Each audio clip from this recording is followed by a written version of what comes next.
তো hello friends, আবারও DA নিয়ে একটি বড় আপডেট।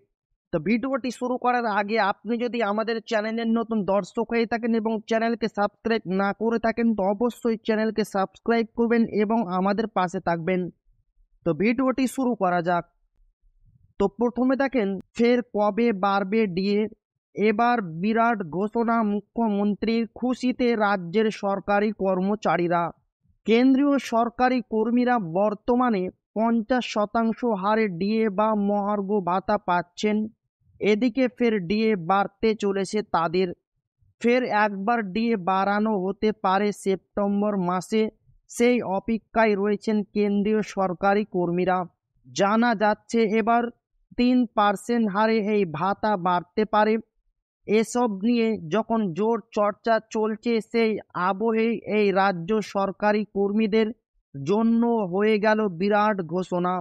ফের বাড়ছে ডিএ। লাগাতার ডিএ বৃদ্ধির দাবির মাঝে এবার খোদ মুখ্যমন্ত্রী জানালেন আগামী 6 মাসের মধ্যে রাজ্যের আর্থিক অবস্থা স্থিতিশীল হয়ে যাবে। তারপরে বাড়তি এরিয়ার এবং ডিএ দেওয়া হবে। 2025 সালের শুরুর দিকেই সরকারি কর্মচারীরা মহার্ঘ ভাতা এবং এরিয়ার পেয়ে যাবেন বলে জানিয়েছেন মুখ্যমন্ত্রী। তো ভিডিওটি ভালো লাগলে অবশ্যই আপনার বন্ধুদের শেয়ার করবেন যাতে তাদেরও উপকার হয়। আর আপনি যদি এখনো আমাদের চ্যানেলকে সাবস্ক্রাইব না করে থাকেন তো অবশ্যই চ্যানেলকে সাবস্ক্রাইব করবেন। তো আবারও দেখা হবে একটি নতুন ভিডিওতে।